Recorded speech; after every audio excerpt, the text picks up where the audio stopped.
Brankas dicuri mantan pembantu, Dara Arafah beberkan kronologi kejadian. Dara Arafah mengalami kejadian tak menyenangkan, brankas miliknya dicuri mantan pembantu. Dara Arafah menjadi korban pencurian brankas di rumahnya. Selebgram berusia 22 tahun itu membagikan kabar tersebut melalui media sosial. Innalillahi wa innalillahi rojiun. Masih sok banget mantan pembantu bawa kabur brankas gue, tulis Dara Arafah, dilansir dari Instagram, Rabu, tanggal 7 September tahun 2022.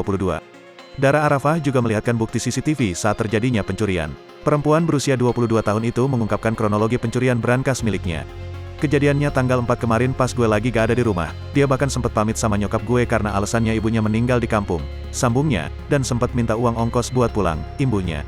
Kemudian, dirinya juga menyebut nama dan alamat mantan pembantunya. Nama pelakunya Mursida usia 52 tahun tinggal di Dusun Sidaurip Cilacap, tambahnya.